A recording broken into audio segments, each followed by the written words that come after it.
বাজার থেকে যখন ছোট ছোট কচি কচি দেশি শসা কিনে আনা হয় তখন বাড়ির সবাই খুশি হয়ে যায়।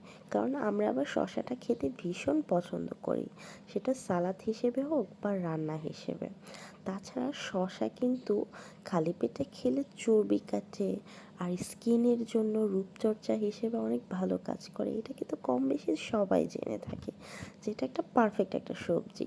রূপচর্চাও করা যায়, ডায়েটের জন্যও দরকার, আবার খেতেও ভালো লাগে।